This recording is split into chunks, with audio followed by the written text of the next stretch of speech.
இப்போலாம் இருக்கிற எந்த பயிர் எடுத்துக்கிட்டாலும் அதிலலாம் புதுசாக நிறைய நோய் வருது, நிறைய பூச்சி தாக்குதல் வருது. ஆனால் இதெல்லாம் புதுசாக வந்தாலும் நம்ம படிக்கிற மருந்து வந்து இன்னும் அதே பழைய மருந்தே தான் நமக்கு வந்து படிச்சுக்கிட்டு இருக்கோம். என்னென்னா இன்னும் மோனோக்ரோட்டோபாஸ், இமிடாக்ளோபிரின், அப்புறம் வந்து என்னென்ன டிசீஸ்க்கு வந்தால் என்னென்ன மருந்து படிக்கிறோம் அப்படிங்கிற புது டேட்டாவெல்லாம் நம்மளால் வந்து நிறைய தெரிஞ்சிக்க முடியல. யாரும் அதில் இன்வால்வ்மெண்ட்டோட போய் தேடி படிக்கணும்னு விரும்பவும் இல்லை. ஆனால் மார்க்கெட்டில் அதெல்லாம் இருக்கா அப்படின்னு கேட்டால் கண்டிப்பாக கிடையவே கிடையாது.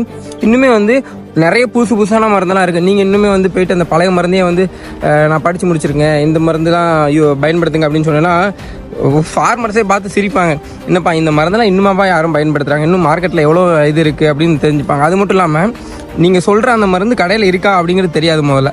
இப்போ நானே வந்து தென்னை மரத்துக்கு ஒரு மருந்து கொடுக்கறதுக்காக போனோம். நான் வந்து இதே மாதிரி தான், எப்படின்னா அந்த பழைய மருந்து ஒன்று வந்து சொல்லி நான் கேட்டேன். இல்லை அந்த மருந்துலாம் இங்கே கிடைக்காது, இந்த மருந்து தான் இருக்குது அப்படின்னு சொல்லி சொன்னாங்க. அப்போ தான் எனக்கே தெரிஞ்சிச்சு, அப்போ நம்ம படிக்கிறது மட்டும் இல்லாமல் இன்னும் புதுசாக மார்க்கெட்டில் நிறைய வந்திருக்கு, அதெல்லாம் நம்ம தெரிஞ்சுக்கணும் அப்படின்னு நினச்சி நானும் இது பண்ணேன். ஒருத்தங்கக்கிட்ட கேட்டு இந்த டேட்டாவை வந்து வாங்கியிருக்கேன். நான் வந்து பயோவில் லிங்க் கொடுக்குறேன், டெலகிராம் சேனலோட லிங்க். அதில் போயிட்டு தேவைப்படுறவங்க இதை வந்து டவுன்லோட் பண்ணி பார்த்து படித்து தெரிஞ்சுக்கோங்க. உங்கள் ஃப்ரெண்ட்ஸ் யாருக்காவது இந்த வீடியோ யூஸ்ஃபுல்லாக இருக்கும்னு நினச்சிங்கன்னா அவங்களுக்கும் இந்த வீடியோ வந்து ஷேர் பண்ணுங்கள், அவங்களும் தெரிஞ்சுக்கிட்டோம்.